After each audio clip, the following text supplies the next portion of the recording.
ஏசியும் டிவியும் வாங்குறோம் 12 மாசத்துக்கு இஎம்ஐ போட்டு 2 மாசம் வரைக்கும் பாத்தீங்கன்னா 2த்துக்கு மட்டும் தான் இஎம்ஐ பிடிக்கும். 3வது மாசம் ஸ்டேட்மெண்ட் எடுத்து பார்க்கும்போது பாத்தீங்கன்னா ஃபைனான்ஸ் மூலமா வாங்குறதுனால அந்த 2000 ரூபாய் பிடிக்கிறாங்க. கவனிக்கலாம் அப்படியே போக வேண்டியது. நீங்க கொடுத்த டீடைலை வச்சு இன்னொரு பொருள் வாங்கினதா இஎம்ஐ பே பண்றவங்களா நீங்க?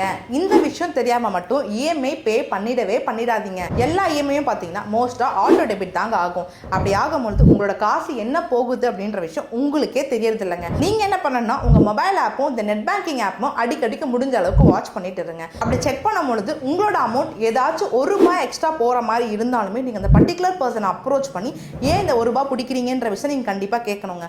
அப்படிங்க கேட்டுமே ப்ராப்பர் ரெஸ்பான்ஸ் பண்ணல அப்படின்னும் போது நீங்க அவங்களுக்கு லீகல் நோட்டீஸ் இஷ்யூ பண்ணலாங்க. லீகல் நோட்டீஸ் அமைச்சு 15 டேஸ் வரைக்கும் வெயிட் பண்ணுங்க. அதுக்கப்புறமும் எந்த ஒரு ரெஸ்பான்ஸுமே இல்லை அப்படின்னும் போது நீங்க இவங்க மேல பாத்தீங்கன்னா கன்சூமர் கோர்ட்ல தாராளமா கேஸ் ஃபைல் பண்ணலாங்க. ஏன்னா ராங்ஃபுல் சார்ஜஸ் பண்றதுக்காகவும் அது மட்டும் இல்லாம நீங்க உங்ககிட்ட காம்பன்சேஷனும் வாங்கலாம், லீகல் நோட்டீஸ்க்காகவும் தென் அட்வொகேட்காகவும் சில காசுலாம் செலவு பண்ணிருப்பீங்களா அந்த அமௌண்ட் வரைக்குமே நீங்க தாராளமா வாங்கிக்க முடியுங்க. ஸோ இது எல்லாருமே தெரிஞ்சுக்கோங்க. இஎம்ஐ பே பண்ணிட்டு இருக்கோங்க ஃப்ரெண்ட்ஸ் அண்ட் ஃபேமிலிக்கு வீடியோ ஷேர் பண்ணுங்க. இப்படி ஒரு லீகல் ரெமெடிஸ் இருக்கும் அப்படின்றத கண்டிப்பா உங்களுக்கு புரிய வைங்க. இந்த மாதிரி டெய்லி தெரிஞ்சுக்க நம்ம பேஜை ஃபாலோ பண்ண மறந்துடாதீங்க. தேங்க்யூ.